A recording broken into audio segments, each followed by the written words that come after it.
Welcome to Intro to Klingon and a little bit about song translation. Klingon Bom Jewish is, which basically literally translates to Klingon song translation. Who are you and you do what now? Are two of the most common questions that I get. So my name is Jen. My Klingon name is Commander Jen Bohm. I'm the Klingon Pop Warrior, and I sing pop and rock songs translated into the Klingon language. It is, I really like Klingons. I like song translation very specifically because pop songs are very simple. There's usually not a lot of difficult concepts in pop music. And also I like doing pop songs. I used to sing in covers bands. I sang in covers bands for probably about 15 plus years. So I just love the idea of I love singing covers, and I like taking ownership of a cover and kind of figuring out a way to make that song my own. And this was a really fun way to marry. I have a degree in theater, so this was a really fun way to kind of marry all of these different things that I do into a single project. I got cast in a Klingon Christmas Carol in 2010 here in Chicago. And that was my introduction to Klingon language, Klingon fandom. And then I fell head over heels in love with it. There are a lot of people out there who would never in a million years believe that I have only been a Trekkie for 10 years, but I have only been a Trekkie for 10 years. And I just jumped in and really embraced everything about it. I have seen every show. I have watched every episode except I haven't quite made my way through all of the original series, if I'm being perfectly honest. I know, Mona, I know. I'm getting there. There's a struggle bus there for me because there's a lot of misogyny in there. And so it's as a latecomer to it, it's a little bit harder to but I love the Klingon language, and that was really how I got kind of roped into it and just sort of threw myself into it. So I wanted to give kind of a brief history of the Klingon language. So the very first utterances of Klingon Chol, as kind of the sounds that we know, came in Star Trek The Motion Picture, and they were actually created by Jimmy Doohan, Scotty. So they needed some kind of like something that sounded alien, and he was like, hey, can I do something for this? And they said sure. So the first Klingon that you hear is actually stuff that was done by James Doohan. In Star Trek 3, where the Klingons were really then fully featured, they realized that they were going to need more. They wanted to bring the language in more. So in Star Trek 3, they brought on Mark Okrand. Dr. Mark Okrand is a linguist by nature. He specializes, if I remember correctly, he specializes in sort of like dead languages and things like that. So his goal was to then set out and build a Klingon language. And he started by using the things that James Doohan had already created, used those sounds, used what those sounds were translated to and meant, and then tried to kind of build a grammar structure around that and figure out what all of that was. And he really did create a fully fledged language around that. It's a language for actors though. So it's really important to remember that, like, even as you learn it, the sounds and all of those things were created not just for actors, but created for actors who were wearing prosthetic teeth. So there's this sort of, and he wanted to make something that was alien sounding. So he eventually there was sort of this tie-in. They decided to make the Klingon dictionary. The Klingon dictionary was published as a joke. When you read it, it's actually making fun of linguistics and other books. There are sentences in there that it's like one sentence to describe an entire grammar concept, but it's just like, this has been lost to time. And so the book was really written as a joke, and he kind of figured, oh, people, it was always figured, people will buy it, they'll throw it on their coffee table, and that will, you know, that'll be the end of it. But what ended up happening was there were people who picked it up, read it, learned it, started communicating with it, and started asking more questions, wanted to find like-minded people. And so they created a club, essentially, the Klingon Language Institute. So the Klingon Language Institute has been around for, I believe, like 26, 27 years. And it is a group of Klingon speakers. They are some of the most well-respected speakers now in the world. Mark actually still creates words. Every year we get a list of new words. So our vocabulary is constantly growing. Robin Stewart, who is a longtime member of the Klingon Language Institute and lives in Canada, is actually the main, she was the main translator, Klingon translator for Star Trek Discovery.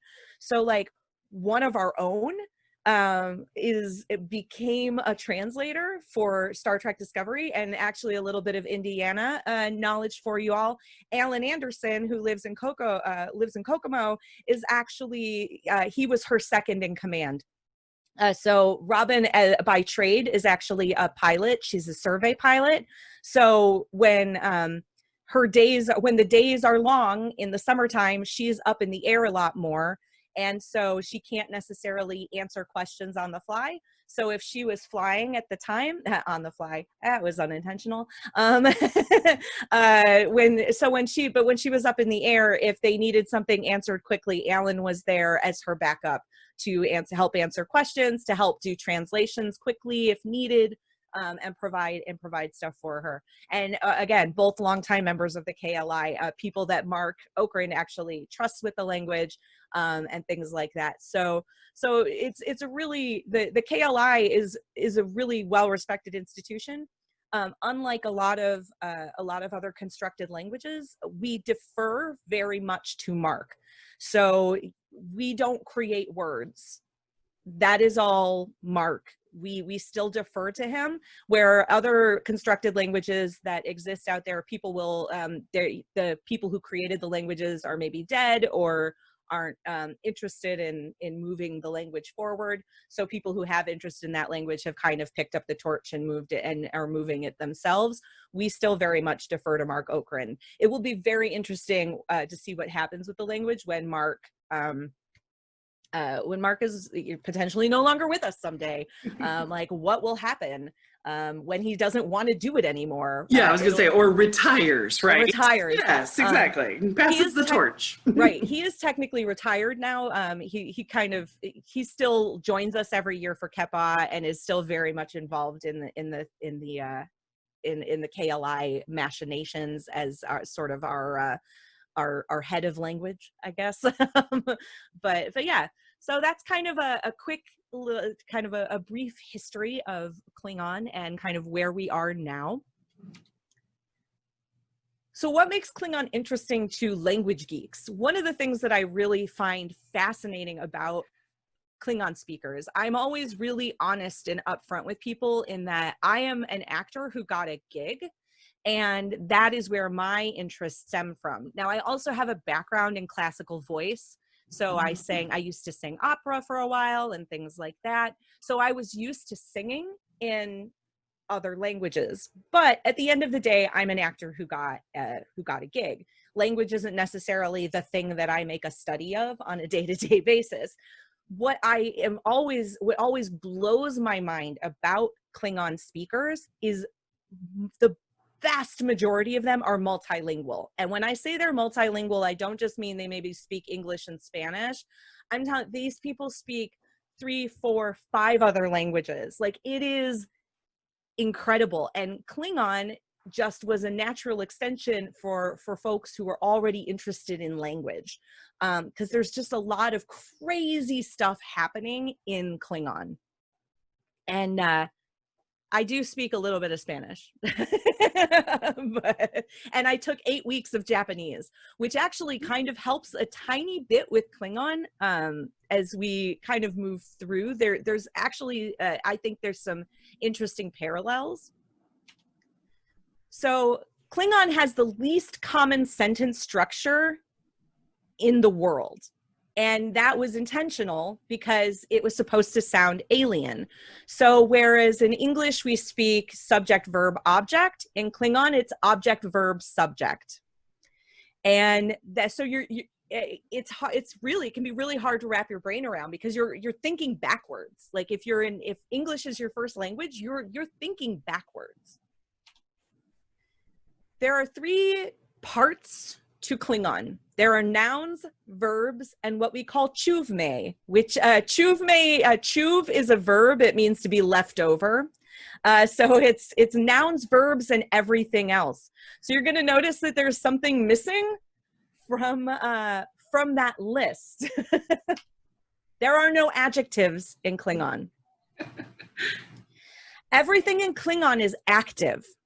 This is actually something that I really love about Klingon. It's a very action-oriented language.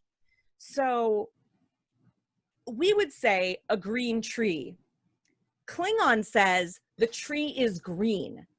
Is green is a verb. You are actively green. You are, and actually what's kind of funny about Klingon is that there are very few words for colors. So if I did say shud shore, which means the tree is green, shud actually is the word for to be green, to be yellow, or to be blue, which kind of makes me wonder exactly what Klingons see on the color spectrum, because then there's also the word dok. Dok means to be red or orange. And then there's a word for black and there's a word for white. And that's basically it. They don't really care like that much. Also, I just don't think they really care that much about color. But because it's an action-oriented language, there is no to be verb. So if you have seen Star Trek VI and you remember that moment where Chang says, you know, tachpar tachbe. So what does tachpar tachbe mean? To be or not to be in the original Klingon? It actually means to continue or to not continue. What's funny about that, Mark likes, he does tell a story about that. Originally it was translated as yinpar yinbe, which means to live or not to live. And when he brought that phrase to oh God, the man who played, the actor who played Chang, famous friggin' actor. Completely gone. It's Christopher Plummer. Christopher Plummer. There we go. Thank you. Like, Carol's our whiz. Thank you, Carol. So when Mark brought Yinpa Yinbet to Christopher Plummer, he was like, that just doesn't. He goes, that doesn't. I don't like it. Christopher Plummer didn't like it. And who says no to Christopher Plummer? Certainly not Dr. Mark Okerand. So he went and he thought about it a little more, and he came back with, how about tachpa tachbe? And he goes, tachpa tachbe. Yes, I like it. So that's where tachpa tachbe came from. But there is no to be verb, which makes things really tricky. There is no is or are or am in Klingon. Why isn't my page advancing? There we go. Prefixes and suffixes. So because one of the points, it being an action-oriented language, one of the things that I really like about it is it's like all verbs and nouns. And then a little bit of, you know, there's some everything else. Like there's some stuff that functions as adverbs. We can take some of those verbs and make them. There are some grammar rules that can take certain kinds of verbs and make them function like an adjective. But all of the verbs are in present tense, which when you think about a warrior culture makes perfect sense. Our motto is today is a good day to die. We don't think about tomorrow. We try not to think too hard about the past most days, although we do love to sing a song in glory about glory and honor. But I do love that idea of the language being very present tense oriented, but you can make things can be made to, using a series of prefixes and suffixes, you can kind of take that verb and make it talk about the past or the future and things like that. So it's kind of a strange combination of there's a lot happening with it, but once you understand the basics of it, it's all kind of just variations on that. So the next thing I wanted to go through with you guys is the Klingon alphabet. So you're going to see here on this first line, we have a couple of things here where there's like the CH together and the GH together. This is where I kind of, this is where Japanese, that idea kind of for me carries over. In Japanese, the katakana and the hiragana represent sounds. They they are not necessarily a single letter per se. So it represents a sound. So Klingon is very similar in that these symbols, they all represent, think of them as representing sounds.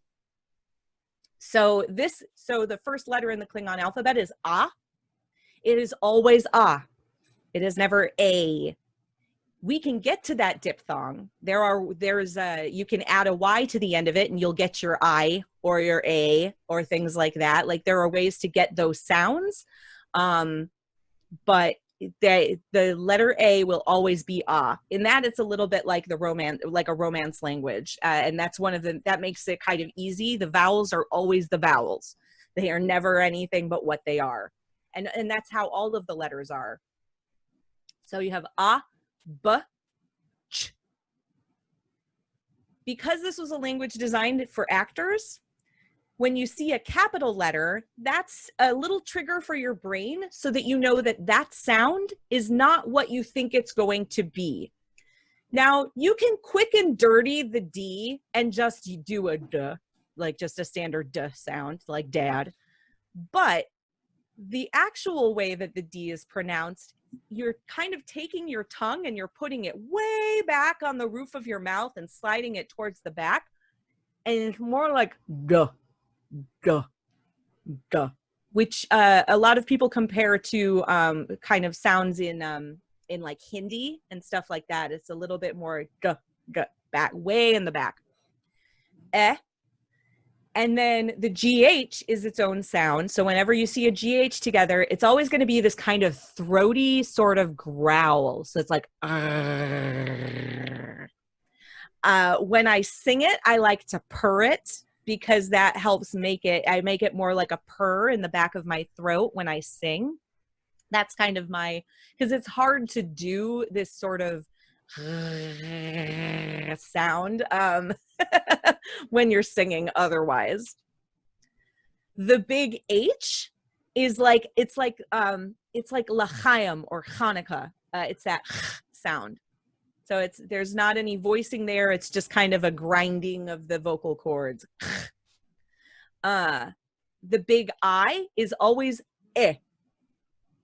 Eh.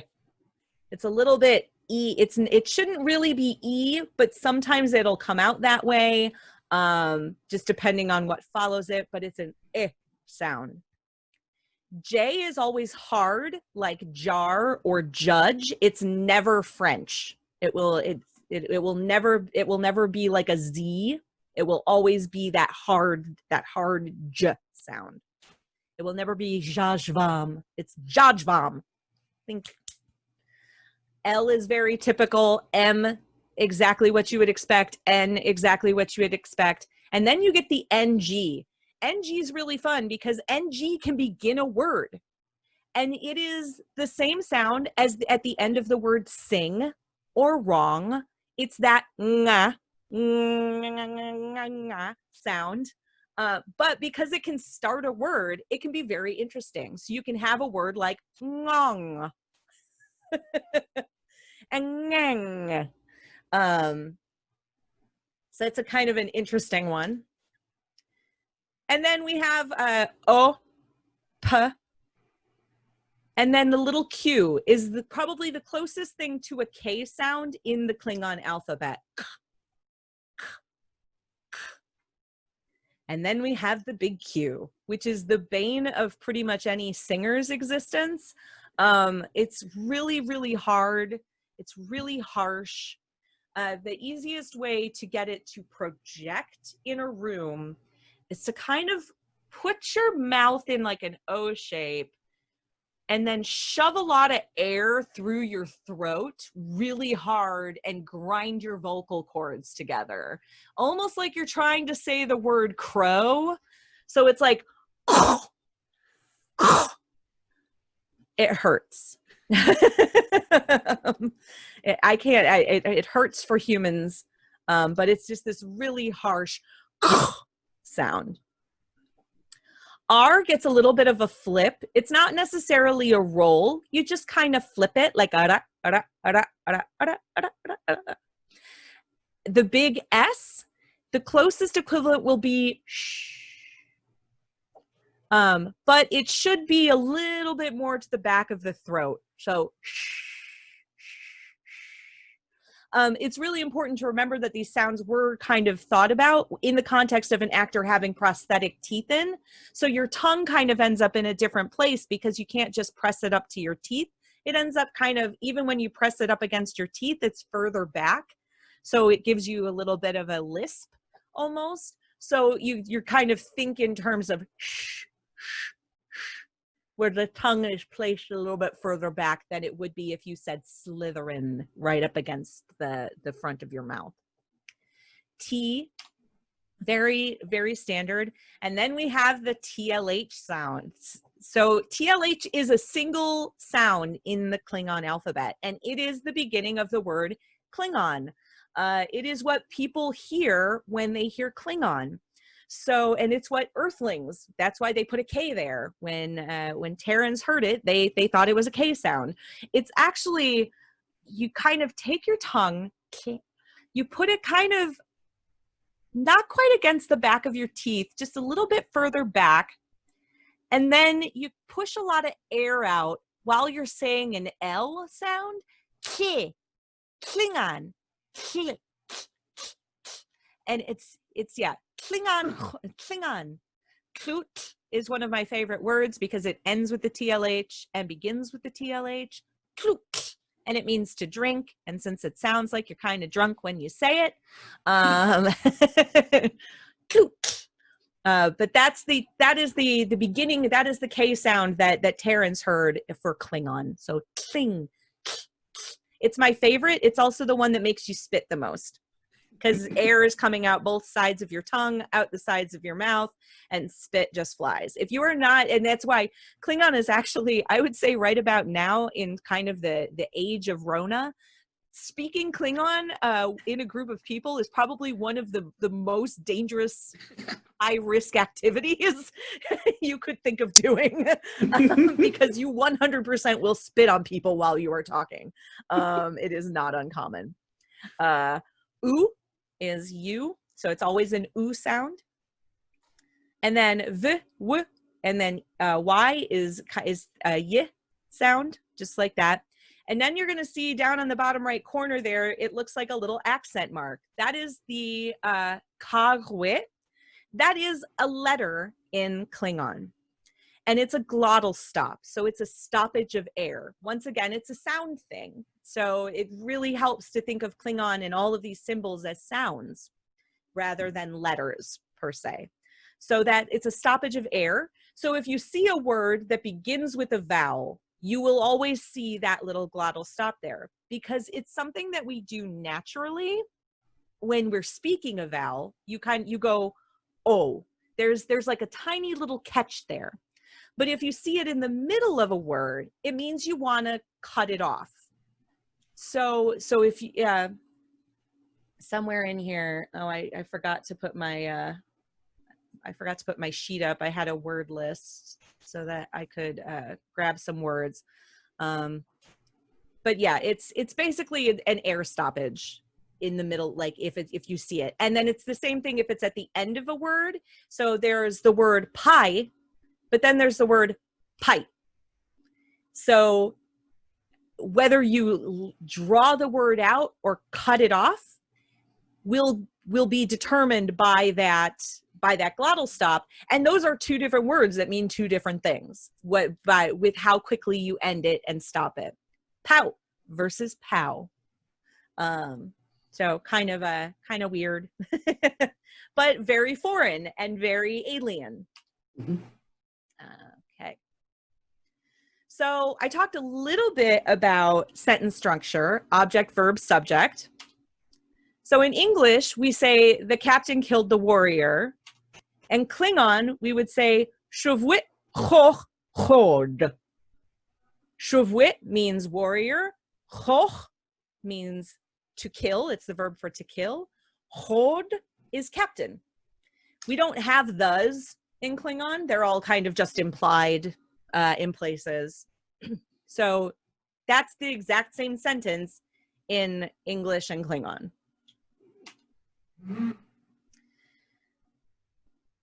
Grammar 101, some pronouns. So because there is no to be or am or are, pronouns have a really interesting function in Klingon in that they kind of provide that. So if I want to say that I am a singer, jich is the pronoun for I or me, and it also means I am. So bomwe jich means I am a singer.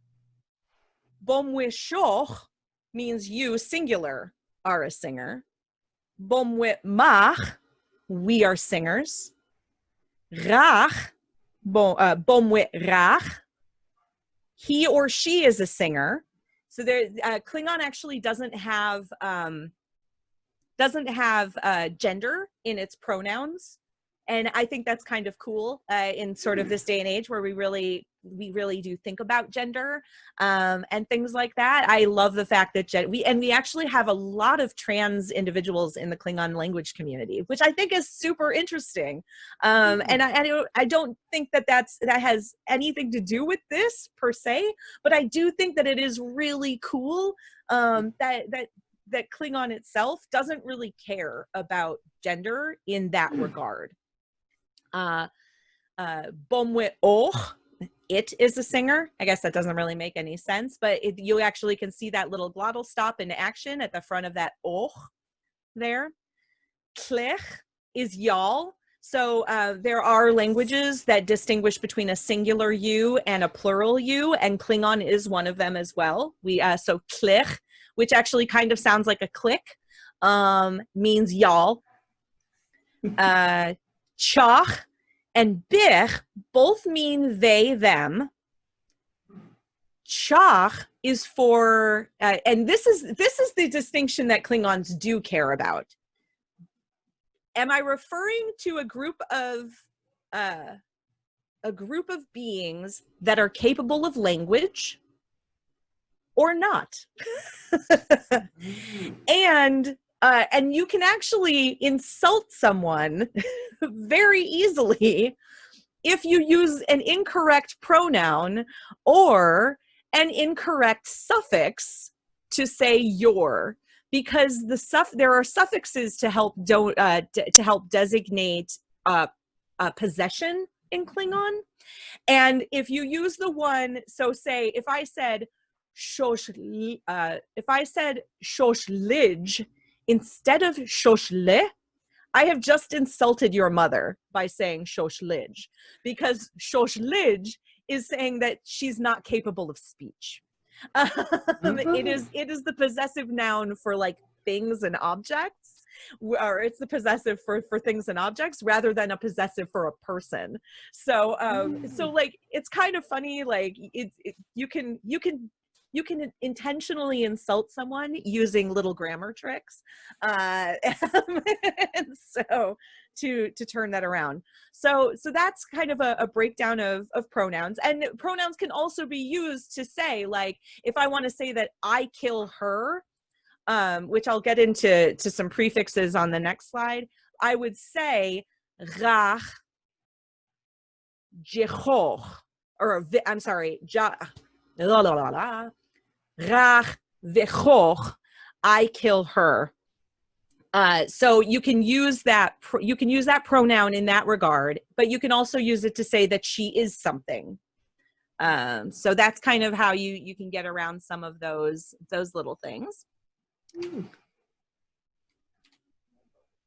So I wanted to talk a little bit too about prefixes.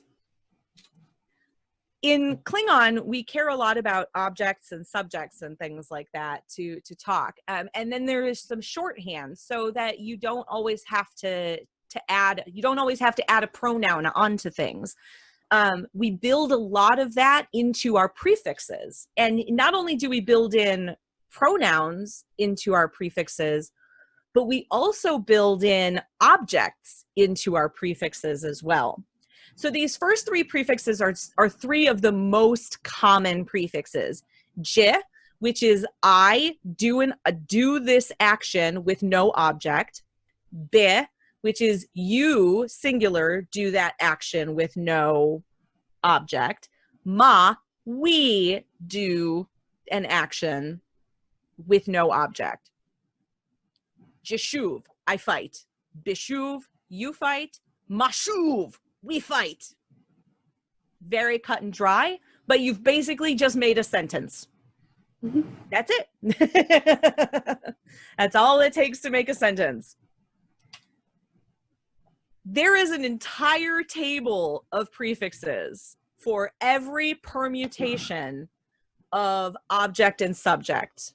So these are just 5 of about 25 different options. But this is just like, these are, for me, these are the ones I use most frequently and are some of the most common ones you'll hear or see even.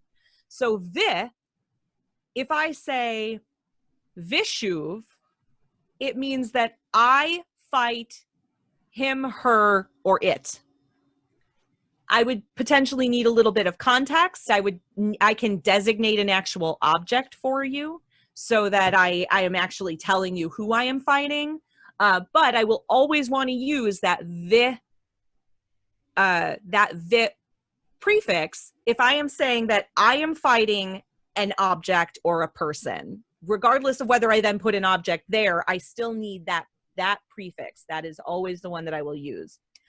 Ka, if I say kashuv, I fight you, singular.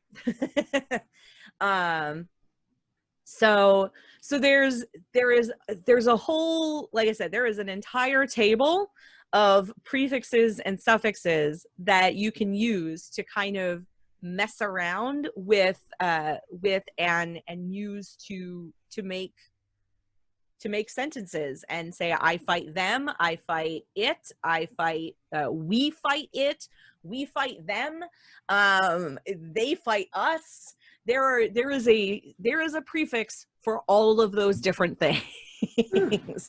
and there is no, one of the things that I have kind of learned as I've struggled to memorize them is that there really is no there's no easy way.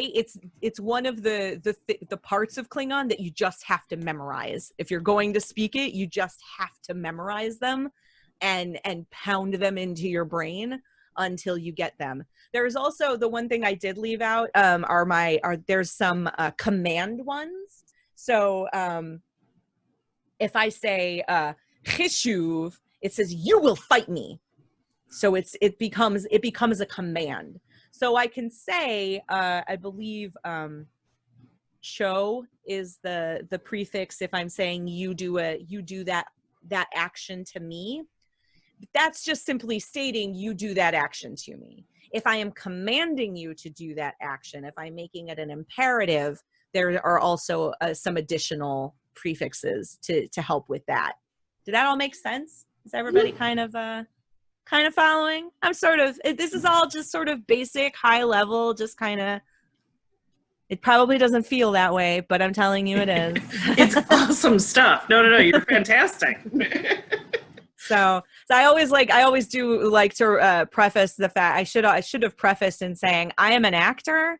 I am not a linguist. So when people start throwing around like stuff, like words like participle and things like that, I'm just like, what? No. I've always been a pretty intuitive writer and speaker rather than knowing all of the fancy terms for things. That is, I'm right there with you. So I did want to just throw in a slide with some resources. If you are interested in learning the Klingon language, there are tons of resources out there. It's really great because when the first dictionary came out in the late 80s, the internet really was a baby at that point. There were some bulletin board systems and stuff like that. But in the early 90s, when AOL and like the internet really started to take off, people were able to find each other easier. And now we live in an age where I'm sitting in my house right now and I'm talking to all of you and showing you a slideshow. It's even easier now to reach out, find Klingon speakers. There are thousands upon thousands of learners. There really are only a handful of people out there that I would say that is an expert. Like, that is a fluent Klingon speaker. Most of us are beginners and dabblers, but there are probably about 35 to 40, maybe 50 people out there who are like hardcore, like they are conversant. So there's, if you're on Facebook, there's the Learn Klingon Facebook group, and it can sometimes get real nitpicky, but they are amazing. Like they will harp on the tiniest of grammar bits and debate tiny little grammar points and stuff. It is fascinating. Some of them are really good at explaining, and some of them sound like they're angry, but they're actually very nice people. The KLI.org is the Klingon Language Institute's official website. There's actually a beginner level course on there. I used that course and I passed the level 1 proficiency test. It is an excellent course. If you want to learn basic Klingon, it is great. It was designed, Robin Stewart actually built the course and designed the course. So it will teach you everything you need to know to pass the level 1 proficiency test, the KLI's level 1 proficiency test. There's actually 4 proficiency tests. There is a level 1, 2, and 3. And then level 4 is actually a grammarian, where you are basically certified an expert at the Klingon language. And there's only a handful of official grammarians. And then my favorite, I use this website all the time, whole.cag.org. It's actually a dictionary. So you can type, if you type in, you can find words. I use it a lot because I'm not fluent. So I'm frequently like, wait, what was the word for that thing? So I am on that website a lot. Books, the TKD is the Klingon dictionary. You cannot go wrong with a simple with just going back to the basics and a copy of the Klingon dictionary. The KGT is Klingon for the Galactic Traveler. It was the second book that Mark Okren wrote, and it's an expansion. It fine-tuned some grammar points for clarity. It added more words to the dictionary and things like that. Those 2 books are they're basically considered the sort of they're the canon. They're like the hard canon for the Klingon language.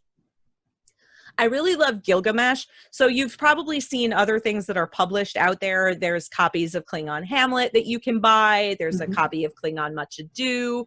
Somebody recently, Leah Leach, who's known as the Klingon language teacher from Germany, did The Little Prince overseas. So there are these texts out there. There is a translation. Oh my God. I can never forget Aneshka. She translated the Tao Te Ching and the Art of War, Sun Tzu's Art of War. They are, and what's amazing, I really just, she is mind blowing. She is she's Polish, from Poland, but she's fluent in Chinese. She translated both of those works from the Chinese into Klingon, and then back translated them into English from the Klingon. So those two books are actually completely new translations of Sun Tzu's Art of War and the Tao Te Ching. When I tell you that there are people in the Klingon language community who are mind-blowing, that's what I'm talking. Like, they are just incredible humans. What I love about Gilgamesh is very simple. So you can buy the translated version of Gilgamesh. I think you can get it on Amazon even. They're very simple sentences. The English is on one side, the Klingon is on the other. So it's like a great beginner level book to like flip through and start learning the grammar and seeing it in action. There's some wonderful apps out there. Duolingo has been created by Jeremy Cowan, was one of the main people. He lives here in Chicago. Felix Mallenbeck did a translation of a song for me. They were the two main folks who worked on the Duolingo thing. And I believe Robin is actually doing a lot of the voice on it now. They're finally like putting the voice modules in place so you can hear it. It is amazing. When it came out the next year, we had multiple people show up at the Kepa that year who had only been using Duolingo, and they passed not just the level 1 test, but some of them passed all 3 of the levels. It was really impressive. The app will really get you there and will get you speaking if you're interested.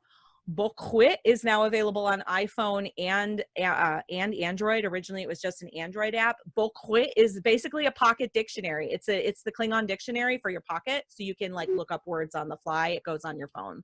And then I love the Cram app because it's an app for flashcards. So as you're learning things, you can actually like enter things that you're having trouble with into the Cram app and like help use it to memorize. In person, we have the Kepa, the Kep Home, and there's a KLI Discord channel. Discord is great because it's got voice, it's got video, you can interact with people, and it's a text thing. So there is a KLI Discord channel, and people are very active on it. So I thought, since what I do is actually sing, I figured I would sing a couple of songs for you, and these are ones that I actually worked on translating myself. So it's kind of fun. With this one, the original song, Mother, tell your children not to walk my way, not to hear my words, what they mean, what they say. So this is what the song then looks like in Klingon. And kind of side by side as you're looking at it. So what does that all mean? What's really fun is that with the Klingon, there were things that, can you keep them in the dark for life? Can you hide them from the waiting world? Those were concepts that, to me, that's not something that a Klingon mother would do. A Klingon mother would never hide her child away or keep them in the dark. She wants her child to fight with honor, fight with glory for the empire. So I was really thinking about all of those things when I was translating these. These aren't necessarily literal translations. So it's, Mother, can you defend your innocent children? Can you teach them honor? I am ready to escort your son tonight. I'm ready to show him my empire. Oh, Father. It gets a little dirty. This song gets a little dirty. Not about to see your light, but if you want to find hell with me, I can show you what it's like till you're bleeding. So that was the original text. For the translation of that, I said, I am not willing to see your bright spirit. Do you want to suffer when you accompany me? Because Klingons don't really have a hell per se. Like there's Grethor, where dishonorable people kind of go after they die, but it's kind of a loose concept of hell. If you want to suffer when you accompany me, I can reveal it for you. The memory of me will sing in your blood. So there's a beautiful Klingon proverb that is, the memory of you sings in my blood, which I think is actually a really beautiful sentiment when you think about, Klingons and their concept of honor and memory and what they consider important. So the idea of the memory of you singing in my blood is I think really lovely. So I took that really lovely thing, and for this song where it's kind of a little, it's real rough around the edges, I wanted to change it up. And so all I had to do was change 2 small bits of grammar to make it mean the memory of me will sing in your blood, and make it more forceful. So the next part, tell your children not to hold my hand, not to understand, very similar. I didn't really change anything there. The last verse is really fun. Do you want to bang heads with me? Which when Danzig is singing this song, he's like literally talking about, do you want to bang heads with me? Do you want to feel everything? Well, what does feeling everything mean to a Klingon? So my translation of that, there's actually a slang term for banging foreheads together, like so cracking skulls together. So I'm actually saying, do you want to bang foreheads with me? Do you want to duel to the death with me? Because I think that when a Klingon is really in their feelings, they are fighting. So that was kind of my my concept around that. So the Klingon's on the left now, and the translation's on the right. And let's see how this goes. I'm going to actually use this mic.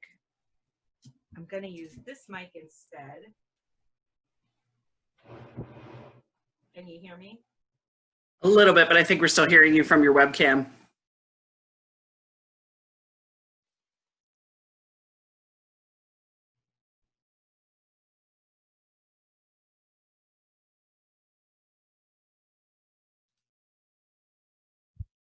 We'll just use this one. It's going to be it'll be a little rougher. Gotcha. I love how you have like 7 different setups. You're like, I got backups to backups to backups. Yeah. Well, this is a good dynamic. The other one's a nice dynamic mic. It's made for singing into, and since I sing really, really loudly, even when I don't mean to. Right. You don't blow up a microphone. Yeah. This one is not, so I'm just gonna pull it back a little bit. There you go. And hopefully you'll still be able to hear me. And let's get this rolling. It's totally good. We are all for funs. There are no judges.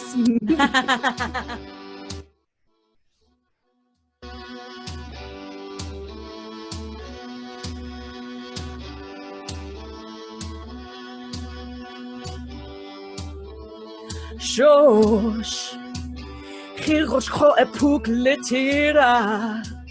Muwich Tikro Epuk Letira, Tikro Tichko Shosh. Shosh, Puk Letunda Hublach, Bat Daros Mochlach, oh, Shosh. Verb, Dachjadram Pukla Denoru, Wow, which van root,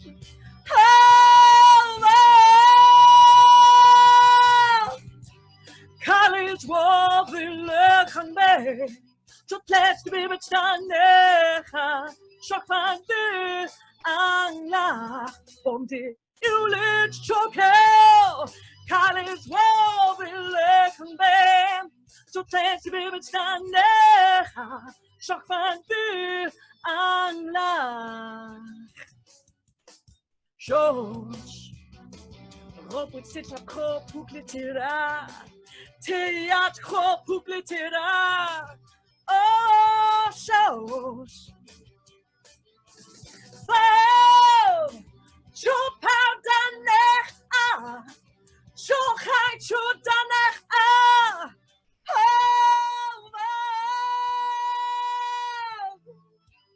College Wall, the Lekanbe, to place limits down there.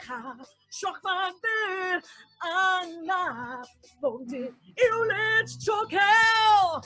College Wall, the Lekanbe, Zoals we bestaan liggen, zag van de ander.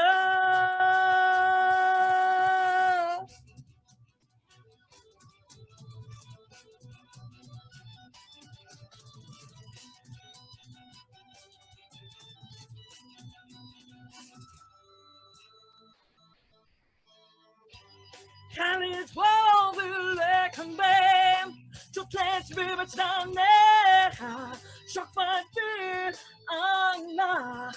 Volgens de jullie chokel, kan het wel willen ben, zoals we bestaan liggen, zag van de ander.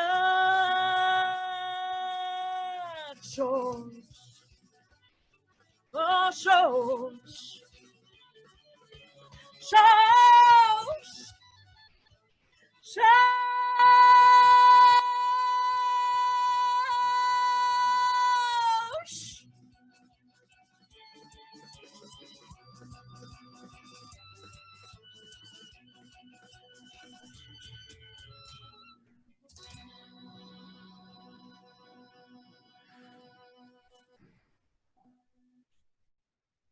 Brilliant! That's what it Yay! sounds like in practice. That's amazing! Holy cow! Wow, girl. Thank you. It's one of my favorites. So this song, and actually when I translated that song in 2017, actually 2016, and it went on my EP that was released in 2017. Imagine my surprise when in 2019 on Star Trek Discovery, Mary Chieffo, who plays Chancellor Laurel, announces herself to be the mother of the Klingon Empire and is like, you can call me Shosh. And I was like, oh my God, I am going to sell so many singles. I didn't, but I was like, I got a song for this. Yes. And I was really excited.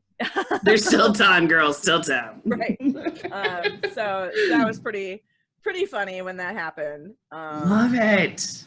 So this next song I actually translated last year, and this one I did pretty much all by myself, which I was really proud of. A friend of mine was in the car with me as we were driving down to Kepa, and we were talking about it. So Born to Be Wild is a classic. This is actually, I do a big charity event every year to raise money for Children's Miracle Network, and this song was one that was voted on to be translated by folks who actually donated. I let them pick a song for me to translate, and then I translated it and performed it on my live stream for the event. So I think most people know, get your motor running, head out on the highway looking for adventure and whatever comes my way. Go, yeah, darling, go and make it happen. Take the world in a love embrace. Fire all of your guns at once and explode into space is probably the most Klingon part of that song. And then verse 2, I like smoke and lightning, heavy metal thunder, racing with the wind and the feeling that I'm under. Like a true nature's child, we were born to be wild. We can climb so high, I never want to die. Born to be wild. So Born to Be Wild in the Klingon version, Matlai mech mabor, which literally translates to, for the purpose of being wild, we are born. It's a lot, there's a few more syllables in there, which sometimes happens with Klingon and sometimes doesn't. It's kind of interesting how it works that way. And this one actually was really fun to translate. Oh, I just realized I've still got my hyphens in here, which are, I directly copied this from my singing my singing version. And sometimes when I'm flying down a page and looking at something out of the corner of my eye to make sure I'm singing it right, I miss the syllables. So so you can see where I broke up syllables for my to remind myself of things when I'm singing. What I do love about this song, though, is that this song became very much about finding ways to say this in Klingon that would make more sense to a Klingon. So the literal translation of this: fire your engines, roam into deep space. We seek battles. I mean, sure, Klingons are okay about adventure, but really what are they looking for? They're looking for a fight. They're out there. They are looking for a fight. We're looking for battles, and if they approach us, we fight them. So live your life like a boss, darling, is essentially what the Klingon version of this says. It's basically Yin Lij Dayan Ku Parmakai. Just like live it. Just go out and live your life. You can perfectly conquer the universe. Take the world in a love embrace. So like Klingons don't love embrace anything. We conquer. Fire all of your guns at once. Fire your effing torpedoes. There's a I needed an extra syllable. I wanted that line to have an extra syllable, so it got a jai on the end. And whenever you add a jai onto the end of anything, it turns the entire sentence into a swear. Basically, you can just add the F word wherever it makes sense for you in the sentence. And explode into space. And so fire all of your torpedoes and fly into space. We actually got a bunch of interesting new words last year for space phenomena. Because I was thinking to myself, like, smoke and lightning, heavy metal thunder, like, what does that mean to a Klingon? They don't really care. They're in space. So comets, black holes, and wormholes, I really enjoy them. And then racing with the wind and the feeling that I'm under. Once again, Klingons are in space. So, like, what is a Klingon doing? Like, what is the Klingon equivalent of racing with the wind when you're in space? So, gravity and I duel to the death. Freedom is my religion. Klingons also killed their gods. So they, you know, like religion is kind of a strange thing to them, but I was like, freedom. I feel like freedom is a thing. Like that's all Klingons want, is to just like be free to conquer. Ironically, they want to conquer everybody else and make them not free, but Klingons embrace freedom. So then, like a true nature's child, we are real Klingon warriors. Like we are Shuvwina. We are very much Klingon warriors. We were born for the purpose of being wild. We can climb so high, we can fight perfectly. We will never die. We are born for the purpose of being wild. And we're going to run, are we good if we run just a couple minutes over? Yeah, sure, absolutely. Oh my gosh, you kidding? Yeah. I will sing this one for you and we could close it out. Love it. This one seems to have some extra time at the front of it. There it is.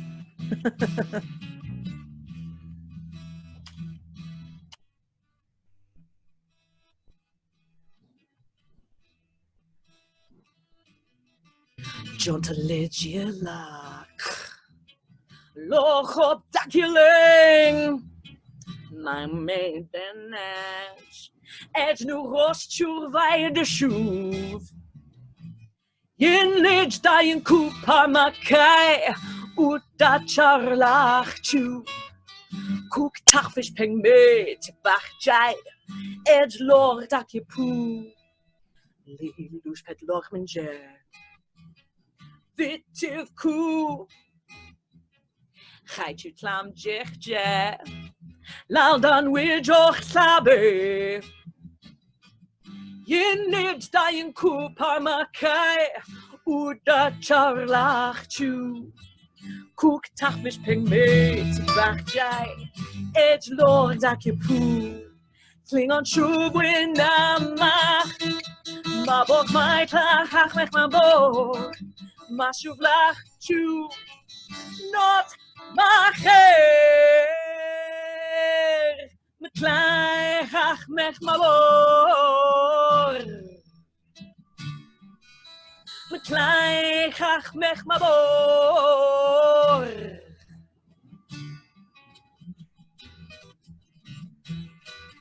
A friend of mine from Minnesota did all of the instrumentation for this song, so I will let him play guitar for you.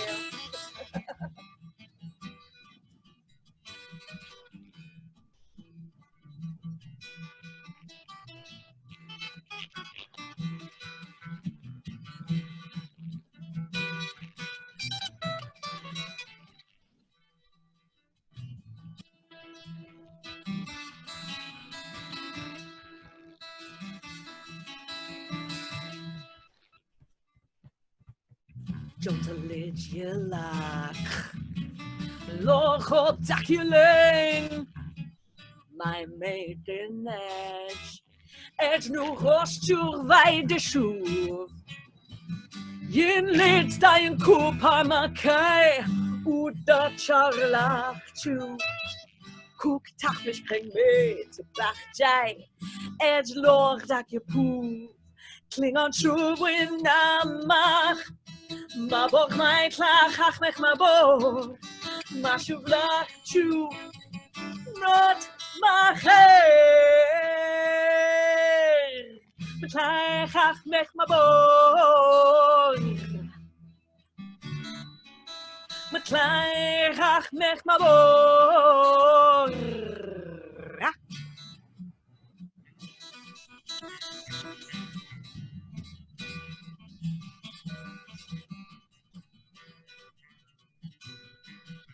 He plays this one out for a really long time, so I'm just gonna fade that out. But still, cheers to him because that was awesome. Yeah, cheers to you, darling. Oh my God, I love it. Yay!